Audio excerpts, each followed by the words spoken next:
할렐루야. 복된 주일 예배하러 나오신 여러분, 주님의 이름으로 환영하고 축복합니다. 오늘 약속의 땅으로 인도하는 나침판, 오늘 네 번째 시간, 오늘은 그 멀고 험한 광야길에서 이런 제목으로 함께 하나님의 말씀에 은혜를 나누려고 합니다. 여러분, 로버트 프로스트란 시인에 대해서 한번 들어보신 적이 있으신가요? 네. 이분이 미국의 국민 시인으로 추앙받던 분이었습니다. 샌프란시스코에서 태어나서 11살 때 아버지가 세상을 떠나게 되자 선조들이 대대로 살아왔던 그 뉴잉글랜드로 돌아와서 홀어머니와 외조모 밑에서 어린 시절에 성장을 했습니다. 머리가 멍석했던 이 프로스트는 고등학교를 수석으로 졸업하고 명문대학인 다트머스 대학에 입학을 했지만 불과 얼마 학교를 다니지 못하고 학교를 자퇴를 합니다. 그리고 공장의 직공으로 또 신문 기자로 무전여행을 하면서 여러 해를 보내다가 다시 공부에 뜻이 있어서 다시 하버드 대학에 입학을 했지만 2년 정도 뒤에 학교를 다시 그만두고 농장으로 자신의 생활터전을 옮겨갑니다.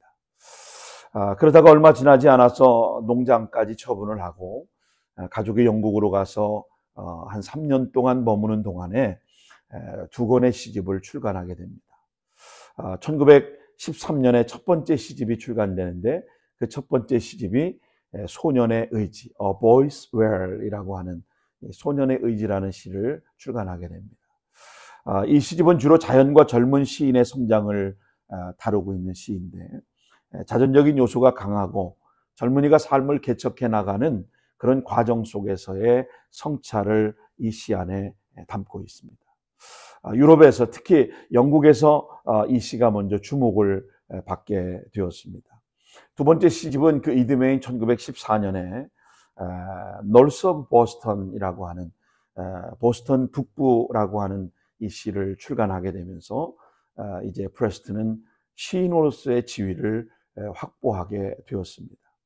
여러분, 두 번째 시집은 앞선 시집보다 보다 현실적이고 인간적인 주제를 다루고 있는데 주로 대화체 형식으로 사용돼서 미국의 뉴잉글랜드의 지역의 농부들과 노동자들의 삶을 이 시에 잘 묘사해 놓았습니다.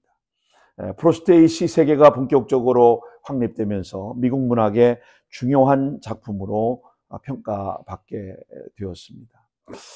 소년의 의지가 내면적인 성찰과 자연 중심적인 그 실제적인 저자의 삶을 시로 표현했다면 보스턴 북부는 보다 현실적이고 지역적인 이야기를 확장시켜서 이 작품에 담아 놓았다고 하는 겁니다. 그 이후에도 산의 골짜기 뉴햄셔, 서쪽으로 흐르는 개울, 이성의 가면, 자비의 가면, 또 개척지에서 수많은 시집을 펴내면서 미국 국민들에게 사랑을 받는 시인이 되었습니다.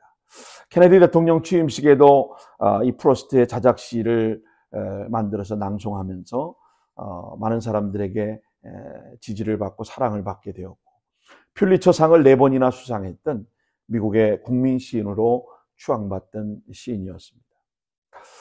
여러분, 이 프로스트가 쓴 시 가운데 특별히 The Road Not Taken이라고 하는 가지 않는 길이라고 하는 시를 제가 여러분에게 한번 소개해 드리겠습니다. 여러분 한번 들어보세요. 노랗게 물든 숲속 두 갈래 길이 있었네. 한 여행자의 몸으로 두 길 다 가지 못하는 서운함으로 한 길이 굽어 꺾어 내려간 데서 나는 바라볼 수 있는 데까지 오래 머물러 바라보았다네. 그리고 똑같이 좋아 보이는 다른 길을 선택했다네. 그 길에는 풀이 더 우거지고 사람을 부르는 듯하여 물론 그 길을 걸음으로 결국 길은 같아지겠지만 이 시의 마지막 단어는 이런 내용으로 마무리하고 있습니다. 오랜 세월이 지난 후 난 한숨 지으며 말하게 되겠지. 두 갈래 길이 숲속에 나 있었다고. 그때 난 사람들이 적게 여행하는 길을 선택했다고. 그리고 그것으로 모든 것은 달라졌다고. 여러분, 이 로버트 프로스트가 이 시에서 강조하고 이야기하려고 하는 것은 우리 인생의 길은 여행길이다라고 하는 걸 보여주려고 하는 것입니다. 우리 인생은 여행길이다.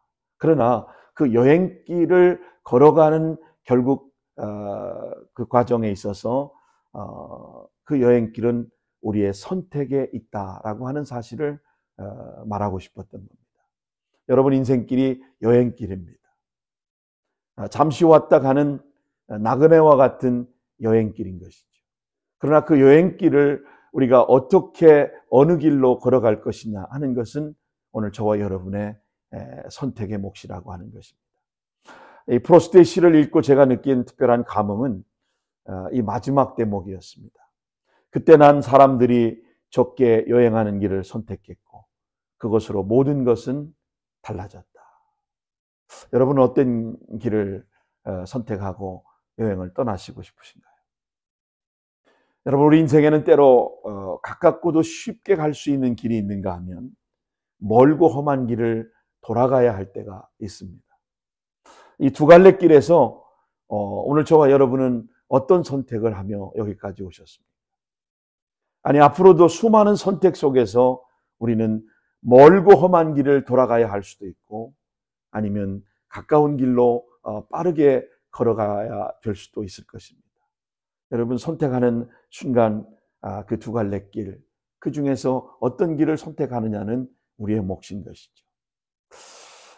그런가 하면 오늘 성경은 인생을 하나님의 말씀에 순종하여 복을 받는 생명의 길과 거역하여 저주를 받는 사망의 길, 이 두 길 역시 선택은 우리의 몫이다라고 하는 사실을 말씀해 주고 있습니다. 신명기 30장 19절 말씀 보니까 내가 오늘 하늘과 땅을 불러 너희에게 증거를 삼노라. 내가 생명과 사망, 복과 저주를 내 앞에 두었은즉 너와 내 자손이 살기 위하여 뭐를 택하라고요? 생명을 택하라. 생명의 길을 택하라. 생명의 길은 바로 순종하면 받는 축복의 길인 것이죠. 뿐만 아니라 성경은 에발산 그리고 그리심산의 축복을 이야기합니다. 에발산은 저주의 산이고 그리심산은 축복의 산입니다. 사무엘상 15장 22절로 23절에도 순종하여 받는 길과 불순종의 길이 어떻게 다른가 하는 것을 말씀해 주고 있습니다. 순종이 제사보다 낫고 듣는 것이 수양의 기름보다 나으니. 또 갈멜산의 엘리야가 외친 외침도 바로 두 갈래 길이었습니다. 열왕기서를 쓴 사관도 바로 두 갈래 길을 말씀합니다. 여러분이 두 갈래 길 같은 인생의 삶에 있어서 심판 때에도 동일하게 이어진다고 하는 사실입니다. 양과 염소의 비유, 천국과 지옥도 마찬가지입니다. 마태복음 7장 13절로 14절에 보니까 좁은 길과 넓은 길이 있다. 이 두 갈래 길을 말씀합니다. 좁은 문으로 들어가라. 멸망으로 인도하는 문은 크고 그 길이 넓어 그리로 들어가는 사람이 많고 생명으로 인도하는 문은 좁고 길이 협착하여 찾는 이가 적습니다. 여러분 어느 길을 선택하시겠습니까? 갈라디아 5장 16절로 17절에 보니까 영의 길과 육의 길로 또 나눠지는 두 갈래 길을 말합니다. 너희는 성령을 따라 행하라. 그리하면 육체의 욕심을 이루지 아니하리라. 성령을 쫓아 살아가는 바로 영의 길이 있고 육신의 길을 따라가는 육체의 길이 있다고 하는 사실이죠. 요한계시록 13장에도 말씀해 보니까 세상의 길은 멸망의 길이요 14장에 하나님의 길은 생명의 길이라고 성경은 말씀하고 있습니다. 마지막 백보자 심판 때에도 두 갈래 길로 나눠진다고 하는 사실을 성경은 강조하고 있습니다. 여러분 그런데 적지 않은 경우 우리에게는 가깝고도 쉽게 보이는 길이 있음에도 불구하고 왠지 멀고 험한 길로 돌아가야 하는 선택에 직면할 때가 있다고 하는 겁니다. 인생이 내 마음대로 되지 않습니다. 내가 걸어가는 길이 그리 순탄하지만은 않습니다. 빨리 갈 수 있는 길을 선택해서 가고 싶지만 왠지 모르게 멀고 험한 길을 돌아갈 수밖에 없는 그런 인생의 삶이 우리에게 놓여질 때가 있습니다. 여러분 고센 땅을 떠나 광야길에 들어선 이스라엘 백성이 바로 그 모습이었습니다.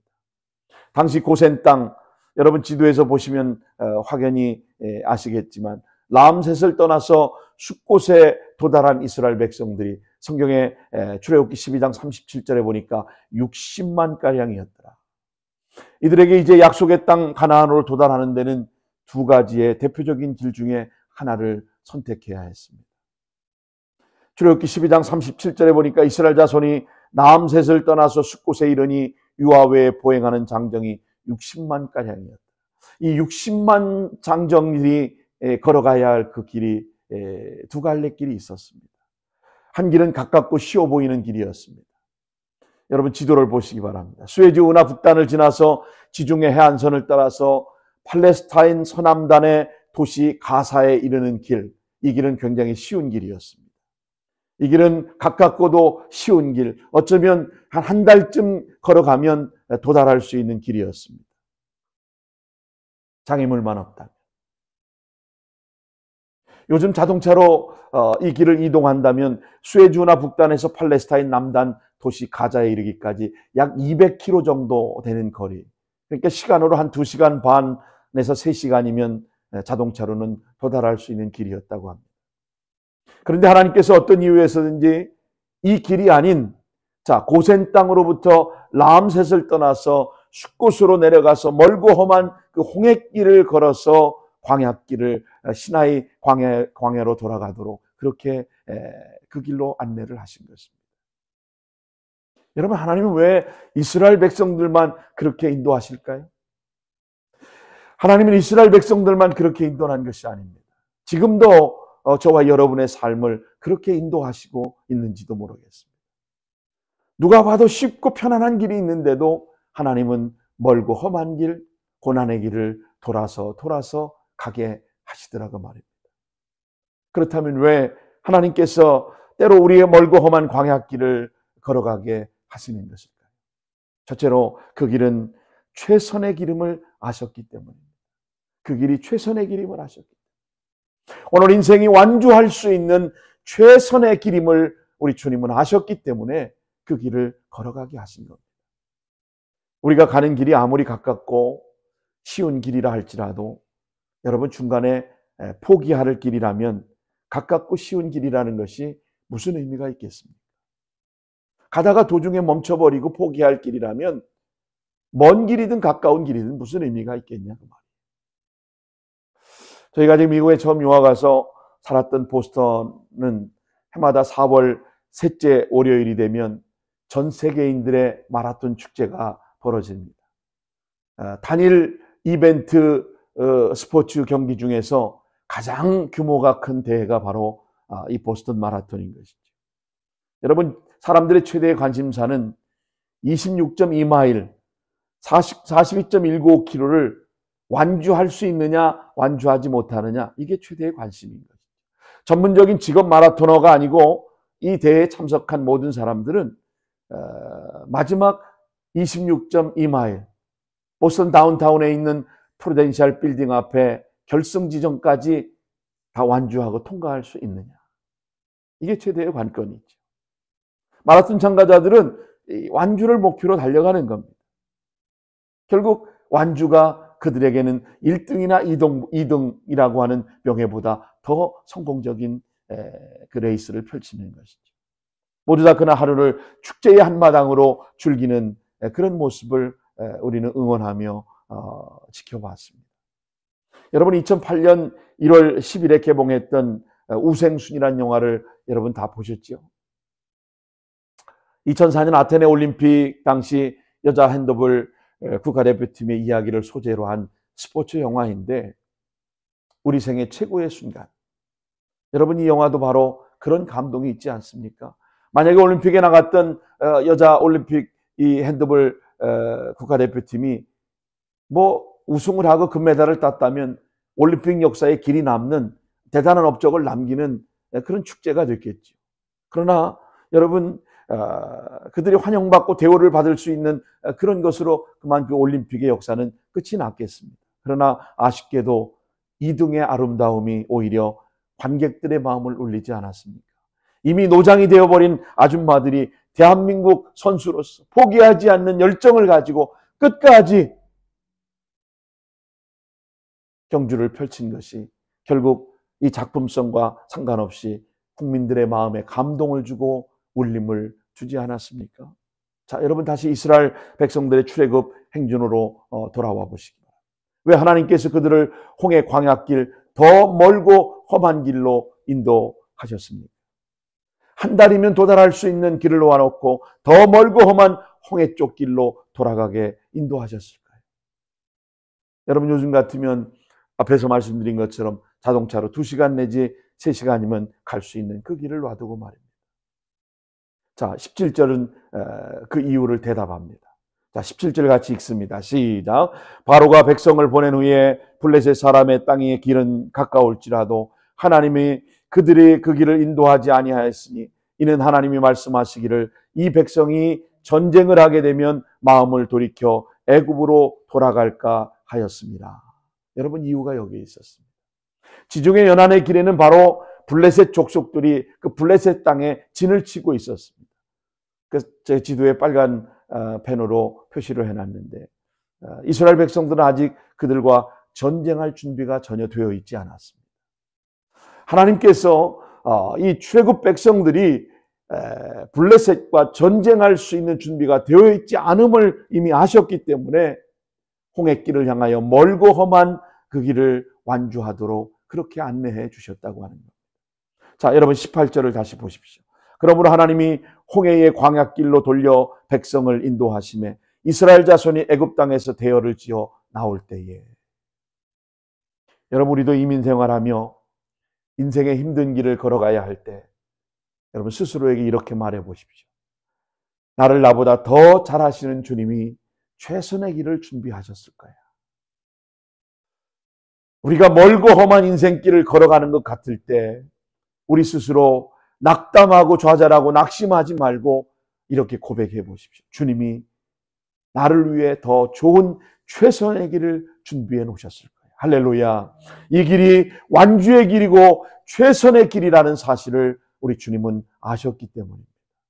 저는 늘 명언과 같이 제가 이렇게 되새기는 말이 있습니다. 빨리 간다고 먼저 가는 것 아니고 늦게 간다고 나중 가는 것 아니다. 인생을 살아보니까 잘 사는 것이 중요한 게 아닙니다. 잘 살아내는 것이 중요한 겁니다. 잘 살면 뭐 하겠습니까? 그날 하루하루 나에게 주어진 인생의 삶을 잘 살아낼 수 있어야 하는 것이죠. 지금까지 이민생활, 자녀들을 키우며 잘 살아오셨습니다. 여러분 앞으로도 여러분은 그렇게 잘 살아내실 줄로 믿습니다. 여러분 하나님은 바로 그 길을 아셨기 때문에 우리가 준비되지 않은 그 길을 쉽게 가는 것 같이 가다가 더 좌절하고 낙심하고 무너질 거를 주님은 아셨고 실패할 걸 아셨기 때문에 비록 고난의 길이고 역경의 길이고 힘든 광야의 길이지만 홍해길을 통과해서 그 길을 걸어가게 하신 것입니다. 두 번째로 왜 하나님께서 때로 우리를 그 멀고 험한 광야길을 가게 하시는 것일까요? 그 길이 준비해 놓으신 길이었기 때문입니다. 우리 주님이 언약으로 그 길을 준비해 놓으셨던 길이기 때문입니다. 우리가 가는 길이 아무리 어렵고 험해도 그 길이 확실하게 실현될 어떤 약속이 주어진 그 길이라고 한다면 우리는 어떤 고난도 견뎌낼 수 있지 않겠습니까? 여러분 결혼을 약속한 예비 신랑 신부가 예전에는 약혼식이라는 걸 했습니다. 여러분 약혼자들이 약혼하고 나면 어떻게 견딜 수 있을까요? 결혼 전까지 잘 견딜 수 있는 것은 결혼의 약속이 보장되어 있기 때문입니다. 내가 사랑하는 저 아내와 저 여인과 저 멋진 남자와 내가 결혼해서 한 가정을 이룰 거야 라고 하는 분명한 약속이 주어져 있기 때문에 견디는 것입니다. 군인들이 군대 생활이 고된 훈련과 고난을 잘 견뎌내는 이유는 어디 있을까요? 하루하루 손꼽아 달력에 빨간 글씨로 표시하면서 내가 제대할 날짜를 손꼽아 기다리기 때문에 나는 반드시 군대 생활이 마치는 제대할 날이 있다. 그래서 견뎌내는 겁니다. 그래서 군대 가서 근무하는 군인들이 주로 하는 얘기가 지금도 국방부 시계는 여전히 돌아가고 있다. 제대할 날 기다리기 때문에. 이스라엘 백성들이 애굽 땅이 아닌 가나안을 정착하리라는 것을 이미 하나님께서 그 백성들에게 언약으로 약속해 주신 바였습니다. 모세는 이스라엘 백성들이 이 약속을 기억하는 한 이 광야길, 홍해길을 통과하여 가야 할 멀고 험난한 고난의 길일지라도 견뎌낼 것을 알았다고 하는 거죠. 그러나 문제는 우리와 같이 이스라엘 백성들도 어떤 약속도 쉽게 망각할 가능성이 있는 연약한 존재들이었다는 사실입니다. 그래서 모세는 하나의 시청각적인 교훈을 그들의 백성에게 상기시키는 방편을 생각해냈습니다. 그것이 바로 요셉의 유언이었습니다. 요셉이 애굽을 떠날 때 나의 해골을 가지고 가달라고 부탁했던 그 요셉의 유언이 기억이 된 것입니다. 요셉의 마지막 애복에서 죽기 전 최후의 유언을 할 때 백성들이 애굽을 떠나 가나안으로 가야 할 때 그때 자신의 유고를 가지고 나를 이 낯선 이방 땅에 남겨두지 말고 가나안 땅에 내 유고를 옮겨달라고 한 유언이었습니다. 자, 여러분 19절 말씀을 읽겠습니다. 다 같이 한번 읽습니다. 시작. 모세가 요셉의 유고를 가졌으니 이는 요셉이 이스라엘 자손으로 맹세하여 이르기를 하나님이 반드시 너희를 찾아오시리니 너희는 내 유고를 가지고 여기서 나가라 하였습니다. 여기는 어디입니까? 애굽입니다. 자신의 유고를 애굽에서 가지고 가나안 땅으로 가달라고 요청했던 겁니다.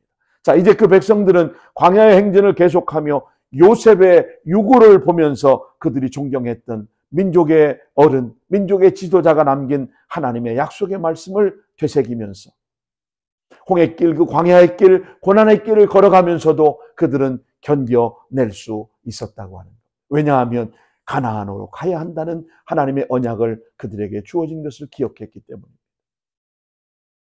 오늘을 사는 이 시대 하나님의 백성들에게도 우리 하나님께서 변함없이 주시는 약속이 있습니다. 우리에게는 요셉의 유골보다 더 확실하고 더 신뢰할 만한 하나님의 살아계신 말씀, 성경을 우리에게 주시지 않았습니까? 그것이 바로 구약과 신약의 말씀 아닙니까? 그래서 우리가 인생의 광야길을 가는 동안 이 언약의 책을 가까이 하는 것은 광야 행진을 성공적으로 지속하기 위한 필수적인 교과서가 우리에게 주어진 것입니다. 이 언약의 책을 열 때마다, 이 언약의 책을 읽고 묵상할 때마다 주께서 우리의 궁극적인 여행의 목적지가 이곳이 아니라고 하는 하나님 나라임을 상기시켜주고 있다는 사실을 여러분이 잊지 마시기 바랍니다. 우리는 그 길을 따라가고 우리는 그 길을 걸어가야 할 도상에 서 있는 사람들입니다. 그리고 약속의 말씀을 묵상할 때마다 우리가 걷는 인생의 길이 멀고 험하고 고난의 길처럼 느껴져도 이 길은 주님의 언약을 실현하기 위한 우리에게 준비해 놓으신, 예정해 놓으신 길임을 여러분 기억하시기를 주님의 이름으로 축원합니다. 모든 길이 노마로 통한다는 말이 있는 것처럼 성도들의 모든 길은 바로 천국으로 인도하는 길임을 우리가 기억한다면 광야 같은 세상 한복판에 서 있다 해도 어떤 일이라도 여러분 낙심하고 좌절할 필요가 없습니다. 가다가 부딪히고 막히고 실패하고 좌절을 경험하지만 여러분 낙심할 필요가 없습니다. 그 광야 고난이 있어도 시련이 있어도 앞으로 나가면 우리의 걸음을 그때마다 하나님이 우리의 손을 붙잡고 한 걸음 한 걸음 그 길을 걸어갈 수 있도록 우리를 인도해 주시기 때문입니다. 할렐루야. 그 하나님이 오늘도 여러분의 손을 붙잡고 그 길을 힘차게 걸어갈 수 있도록 우리를 인도해 주시고 우리와 함께 하시는 하나님이심을 믿으시기를 바랍니다. 마지막 세 번째로 하나님께서 왜 때로 우리로 그 멀고 험한 광야의 길을 걸어가게 하시는 것일까요? 그 길이 바로 주님이 임재가 함께 있는 길이기 때문임을 아셨기 때문입니다. 그 길이 주님의 임재가 함께한 길임을 아셨기 때문입니다. 주께서 당신의 사랑하는 백성들로 이 멀고 험한 광야길로 가게 하시는 이유가 무엇입니까? 그 명백한 이유 가운데 하나는 이 길에 주님의 임재가 오늘 하나님의 백성들에게 함께할 것을 알고 계셨기 때문입니다. 우리 주님의 임재가 오늘 저와 여러분에게도 함께 하실 것을 믿으시기를 바랍니다. 여러분 그렇습니다. 비록 우리가 가는 길이 멀고 험한 광야길이라 해도 정말 이 전능하신 주의 임재가 함께 한다면 여러분 무엇이 두렵겠습니까? 주님이 내 손을 붙잡고 이 험난한 길을 나와 함께 동행하시는 분이 내 옆에서 내 손을 붙잡고 가시는 주님이시라면 여러분 뭐가 두렵겠습니까? 내가 훈련받는 내내 고난과 역경과 어려움이 있고 힘든 그런 훈련의 연속이 주어진다 해도 주님이 내 손을 붙잡고 걸어가신다고 믿어진다면 두려울 게 뭐 있겠습니까? 넉넉히 이기고 견뎌낼 줄로 믿으시기를 바랍니다. 자, 오늘 본문의 21절로 22절을 다시 한번 보십시오. 여호와께서 그들 앞에서 가심에 낮에는 구름 기둥으로 그들의 길을 인도하시고 밤에는 불기둥으로 그들에게 비추사 낮이나 밤이나 진행하게 하시니 낮에는 구름 기둥 밤에는 불기둥이 백성 앞에서 떠나지 아니하니라. 할렐루야. 아멘. 여러분, 광야는 낮에는 대단히 더운 곳입니다. 6월에서 8월까지 한여름에는 낮에는 35도, 그러니까 우리로 따지면 113도, 섭씨가 넘는 그런 온도죠. 특히 네게브 사막이나 여러분 사진에서 그림에서 보는 것처럼 유대 광야는 50도가 넘는, 섭씨 122도가 넘는, 도저히 한낮에 밖을 돌아다닐 수 없는 그런 너무나도 대단히 더운 곳이 바로 이 광야인 것이죠. 가까운 극단적인 온도가 도저히 사람이 살 수 없는 그런 날씨인 것입니다. 그런데 구름 기둥은 주의 백성을 바로 시원케 하는 하나님의 임재를 의미한다고 합니다. 도저히 사람이 살 수 없고 움직일 수 없는 그 더운 광야길에 주님은 구름 기둥으로 이스라엘 백성들과 함께 인도해 주셨다고 하는 겁니다. 여러분, 반대로 광야는 밤에는 대단히 추운 곳입니다. 밤에는 기온이 10도 이하로 떨어질 만큼 대단히 추운 곳입니다. 그래서 베두인 족속들, 양을 치는 그 이스라엘 백성들 유대 광야에서 보면 머리까지 이렇게 몸을 휘감는 그런 옷을 입고 다니지 않습니까? 춥기 때문에 그것을 이불 삼아서 밤을 지내는 것이죠. 불기둥은 바로 주의 백성들을 따뜻하게 하는 하나님의 임재였던 것입니다. 그래서 낮에는 추울 때, 낮에는 더울 때는 하나님이 구름 기둥으로 그들을 시원케 해주셨고, 밤에는 온도가 10도 이하로 떨어져 도저히 추워서 견딜 수 없는 그 광야의 한복판에서 불기둥으로 그들을 따뜻하게 하나님은 인도해 주셨던 것입니다. 성경은 그 임재는 어제나 오늘이나 오늘 영원토록 동일한 하나님의 임재임을 우리에게 말씀해 주고 있는 것입니다. 사랑하는 성도 여러분, 세상의 더운 광야 가운데 우리가 지쳐 쓰러지던 어느 날 갑자기 내 영혼을 소생시키던 하나님의 은혜를 여러분 기억하고 계십니까? 바로 여러분의 인생의 마당에 주님은 구름 기둥으로 여러분을 시원케 하시고 여러분과 함께 하심을 보여주고 계신 것입니다. 세상의 추운 광야에서 외로움과 추위에 떨며 자신을 포기하고 싶을 때 나를 붙들어 안아주시고 나를 품에 안아주시고 나를 회복시켜 주시는 그 큰 사랑을 여러분 기억하고 계신가요? 그것은 바로 주님이 불기둥으로 오늘 우리의 인생의 마당에 우리를 따뜻하게 안아주시고 우리와 함께 해주시는 증거라고 하는 사실입니다. 오늘 본문의 22절, 이 구름기둥과 불기둥이 백성들을 떠나지 아니했다라고 기록하고 있습니다. 그 백성을 떠나지 않고 함께 하신 그분의 임재로 그분의 백성들이 멀고 험한 광야길을 걸어갈 수 있도록 그 길을 살아낼 수 있도록 하나님은 함께 하시고 인도해 주셨다고 하는 사실입니다. 사랑하는 여러분, 그 동일하신 우리 하나님의 임재로 여러분과 저의 인생의 광야길을 여러분 완주할 걸 믿으십니까? 그렇다면 여러분 제가 또 한 번 묻겠습니다. 그분이 함께 하시겠다고는 이 놀라운 하나님의 임재의 약속을 여러분 분명히 믿으십니까? 아멘, 할렐루야. 여러분의 임재와 임재의 약속을 믿으시기를 바랍니다. 하나님은 분명히 여러분과 함께 하시고 광야의 백성들에게 함께 하셨던 것처럼 오늘 저와 여러분에게도 동일하게 함께 해주시는 하나님이심을 여러분 믿으시기를 바랍니다. 데이비드 리빙스톤이라고 하는 선교사를 여러분 기억하시죠? 아프리카의 복음의 여명을 가져왔던 선교의 개척자 또 탐험가 의사였습니다. 그가 16년간 아프리카 선교 사역을 잘 감당하다가 조국인 영국으로 일시 귀국을 했을 때 글라스고 대학은 그에게 명예 법학 박사 학위를 수여하며 그의 영웅적인 수고와 헌신을 위로해주고 격려해주게 되었습니다. 당시의 대학가의 학생들은 명예 학위를 받는 인사들에 대해서는 때로 야유를 보내기도 했다고 합니다. 그러나 리빙스톤이 연단에 서는 순간 장례는 깊은 침묵에 빠졌습니다. 그의 병약한 모습을 보는 모든 학생들은 너무나도 안타까운 눈으로 리빙스톤을 바라보고 있습니다. 그때 그는 이미 심한 열병과 풍토병으로 고생하며 그의 육체는 망가질 대로 다 망가져 있는 상태였고 팔은 밀림의 사자의 습격을 받아 찢어진 상처를 간신히 얽매 매달고 있는 어깨에 매달리고 있는 그런 상황이었습니다. 무려 30회에 걸쳐 그는 죽음을 모면하는 순간을 겪었습니다. 사회자가 리빙스톤이 그 몸으로 다시 아프리카로 돌아갈 계획이라며 이제 말씀을 듣겠다고 리빙스톤을 학생들 앞에 소개합니다.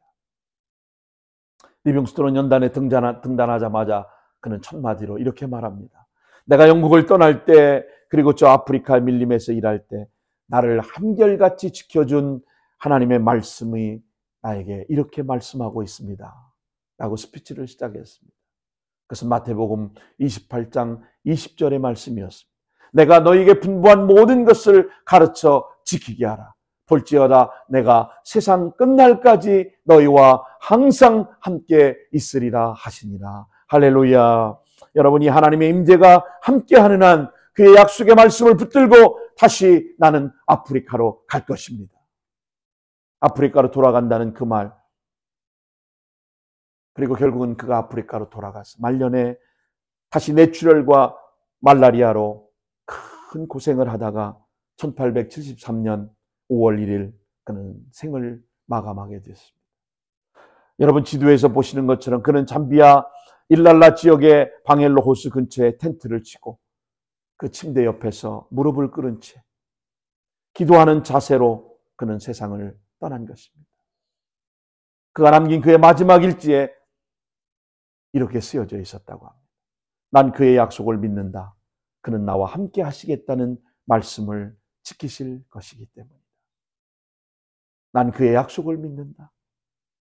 그가 나와 함께 하시겠다는 말씀을 지키실 것이기 때문이다. 기도하겠습니다. 왜 하나님께서 때로 우리로 그 멀고 험한 광야길을 가게 하실까요? 바로 그 길이 인생에 완주할 최선의 길임을 우리 주님은 아셨기 때문입니다. 그 길이 주님의 언약으로 예정해 놓으신 길임을 아셨기 때문입니다. 그 길이 바로 주님의 임재가 함께할 길임을 우리 주님은 아셨기 때문입니다.